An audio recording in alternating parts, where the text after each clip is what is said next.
جوهرة اف ام. الدنيا وما فيها.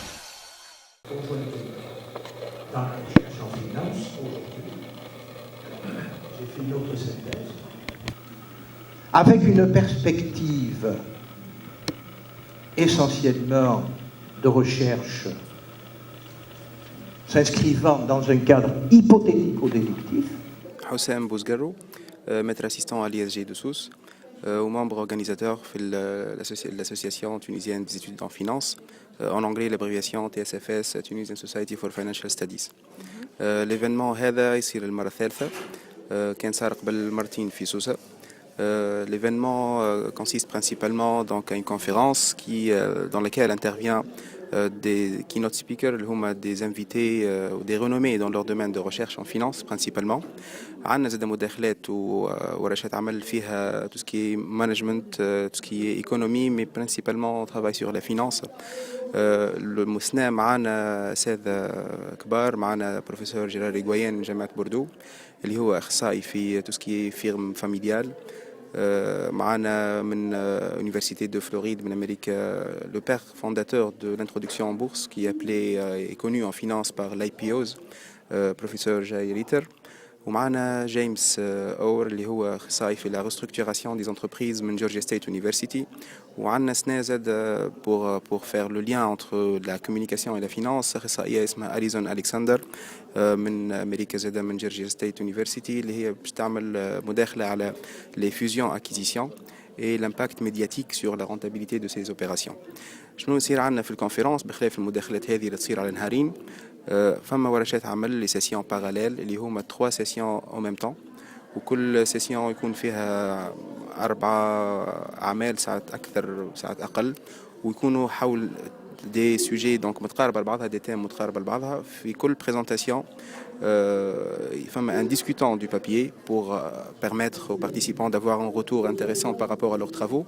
ومن بعد تصير زاد معناها أسئلة من الحاضرين في السيسيون هيك ينجموا يتفاعلوا مع البريزنتاسيون ويفيدوا. الهدف متاعنا هو أنه اللي يقدم بابي دونك يروح أكثر إفادة ممكنة ليه.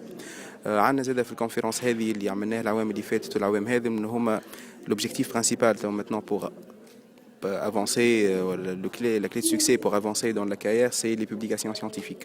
Donc avec علاش ديما يبدا عندنا des numéros spéciaux في des revues indexées dans des revues connues par les spécialistes كيما Emerald ou Elsevier ou Underscience. وسنة عندنا 3 numéros spéciaux من Underscience. عندنا زاد بروغرام سوسيال انتريسون خاطر ما نقعدوش ديما نحكيو على الفينانس وعلى الايكونومي اللي هما فيهم برشا مشاكل ويتعبوا شويه. دونك زاد عندنا في الليل بروغرام في دار الزيتونه اللي حرصنا باش يكون تراديسيونيل، الماكله والامبيونس اكسيتيرا، باش اللي يجيو بحثنا من برا ولا من تونس زاد من جهه يكتشفوا السوسه ويكتشفوا الجهه، ومن جهه زاد يبدلوا شويه الجو وتكون الامبيونس اميكال وتشجعهم على الرجوع بحثنا ان شاء الله.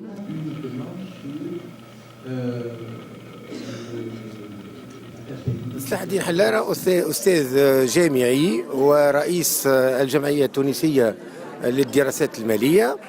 اليوم مرحبا بكم في الملتقى الثالث للجمعية، وهو ملتقى علمي يلم جملة من الأساتذة المختصين في المالية وفي المحاسبة وفي الاقتصاد المالي.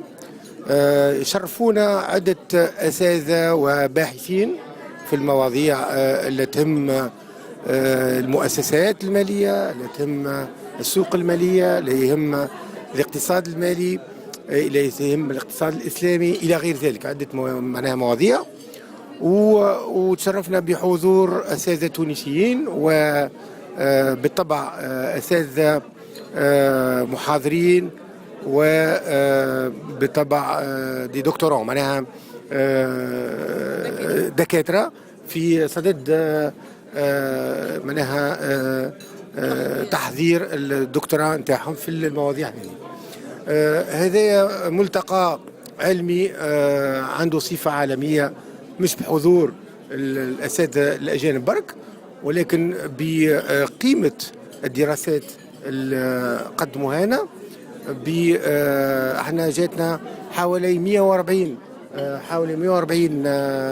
دراسة اخترنا منها حوالي 60 دراسة باش تتقدم، وعندنا على يومين، وفي آخر اليوم الثاني باش تكون خلاصة علمية على البحوث اللي تقدمت وعلى القيمة نتاعها وعلى القدرة نتاع الكتابها لنشرها في مجلات عالمية. وهذا يشرفنا ويشرف الأساتذة الموجودين هنا ويشرف الملتقى نتاعنا ويشرف تونس بصفة عامة. وإحنا قاعدين نخدموا في الصدد هذاك كأساتذة كجمعية تونسية للدراسات المالية برعاية، هذا كل صار برعاية المعهد الخاص للدراسات العليا بتونس اللي هو كان ديما لجانبنا ومولنا لهذه الملتقيات العلمية لتشجيع البحث العلمي وتشجيع الكتابات والنشريات العلمية. جنسية المحاضرين أساتذة من الولايات المتحدة الأمريكية، من كندا، من فرنسا، من فلسطين، من تونس بالطبع، من إن شاء الله ما نسيتش. غدوة مش تتواصل الملتقى وفي الآخر باش من 60 دراسة هذيك باش تختاروا دراسة هذه؟ لا بالطبع معناها من 60 دراسة فما حوالي 15 دراسة، أحسن 15 دراسة باش يتنشروا في النشريات العالمية. وعندنا الأستاذ برونو سيرجي اللي هو موجود معنا، اللي هو ناشر عالمي في أمريكا من الولايات المتحدة الأمريكية، الولايات المتحدة الأمريكية، هو ناشر عالمي وعنده معناها عدة نشريات معترف بها لدى بالطبع المؤسسات العلمية والمؤسسات البحثية، البنوك والجامعات إلى غير ذلك، ونشريات في الاقتصاد والمالية بالطبع والمحاسبة. بالطبع فما 15 نشرية هي اللي باش تتقدم في ذلك.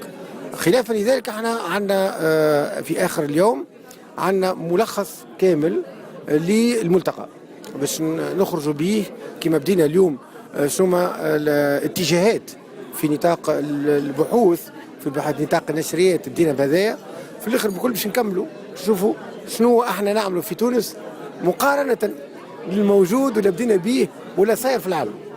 وهذا باش يوصلنا باش نشوفوا الاتجاه نتاعنا ونعدلوا وما نعدلوش الى غير ذلك. هذه ولا هذيك النقاط الموجوده باش نحاولوا باش نقدموا. وانا نتصور اللي موجود عندنا مستوى لا باس به دو توتي فاسون في الملتقى هذا. نتكلم على الملتقى هذا ونتكلم على الباحثين اللي جاوا ولا يخدموا معنا هنا. Alors Gérard Irigoyen, professeur à l'université de Bordeaux. Très content d'abord de me trouver aujourd'hui à Sousse pour ces journées organisées par l'Institut des hautes études de Tunis et de Sousse, par SLA et Lara. Journée donc autour de la finance, de la recherche en finance. Alors je viens en ce qui me concerne de faire un exposé sur les nouvelles tendances de la recherche en finance, donc la finance durable et la finance comportementale. Voilà, donc montrer un petit peu les voies nouvelles d'orientation des travaux par rapport à la finance qualifiée de traditionnelle. Donc c'est un exposé qui a suscité beaucoup de questions, d'interrogations et qui ouvre beaucoup de perspectives. Et je tiens à dire qu'ici en Tunisie, il y a un vivier de doctorants de très grande qualité et j'ai pu échanger déjà depuis hier soir sur les thématiques de recherche et leur indiquer peut-être des chemins nouveaux de recherche et notamment pour servir votre pays. Je suis le docteur de l'Université de Bordeaux sous la direction de M. Gérard Irigoyen. Donc j'ai fini ma thèse. Je suis très content et très honoré d'avoir participé à ce colloque et à cet événement qui est très honorable en fait pour la Tunisie, pour qu'on puisse avancer, qu'on puisse sortir des petites difficultés qu'on est en train de vivre. Et merci pour vous. Je tiens d'abord à vous remercier pour cette présentation éloquente. Les fondamentaux qui sont des écarts du contraire. Tout ça, on va s'atténuer avec le temps. Jawhara FM.